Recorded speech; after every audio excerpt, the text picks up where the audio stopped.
আমাৰ ইয়াত মানে গৰাখনীয়াটো আজি ৩-৪ বছৰতকৈ বেছি হ'ল কিন্তু এই বছৰ অলপ বেছি কাটিলে। এই বছৰ আজি দুদিনতে এই ভাদৰ লাষ্ট বানত মানে প্ৰায় দুদিনতে নাই কমেও 10-20 নল কাটি দিলে। যদি এনেকৈ কাটিবলৈ হয় তেতিয়া গাঁৱত নাথাকিব আৰু গাঁৱতো নাথাকিব চিন্তাই নাথাকিব।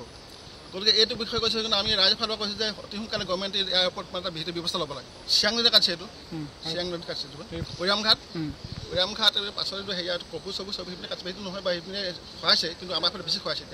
চিয়াং নদীৰ প্ৰবল বানপানীৰ ফলত আমাৰ প্ৰতি বছৰে ঐৰামঘাট গাঁওখন গৰাখহনীয়াত বহুতো মাটি চিয়াং নদীত যোৱা যায়। কিন্তু এইবাৰ মানে অতি পৰিতাপৰ বিষয় যে ইয়াত বহুতো ভূমি মানে চিয়াং নদীৰ কবলত পৰি গ'ল। বহুত আমি দুখ পাইছোঁ ৰাইজে, কিন্তু এইবাৰ হতাশাত ভুগিছোঁ। কি কৰোঁ ইয়াত এইবাৰ আমি গাঁও এৰি যাবলগীয়া হ'বই নেকি এনেকুৱা অৱস্থাত আহি পৰিছে। এইবাৰ ওপৰতো আমাৰ আহি গোটেই ঐৰামঘাটবাসীৰ খেতি পথাৰ ধ্বংসৰ ৰূপত আমি দেখা পাইছোঁ। কিমান দিনৰ পৰা চলি আছে এইটো? আজি 20 দিনমান হৈছে। আগষ্ট 11 তাৰিখ বুলিয়ে ক'ব লাগিব। সেই তাৰিখৰ পৰা যিটো খহনীয়া হৈছে মানে এতিয়ালৈ 20 দিনমান হৈছে। যিটো আমি মানে যিমান ভাবিছিলোঁ আগত কল্পনা কৰা নাছিলোঁ যেন ইমান যেন গৰাখহনীয়াটো হ'ব বুলি, কিন্তু এইবাৰ আটাইতকৈ বেছি খহনীয়া হৈছে বুলিয়ে ক'ব পাৰি।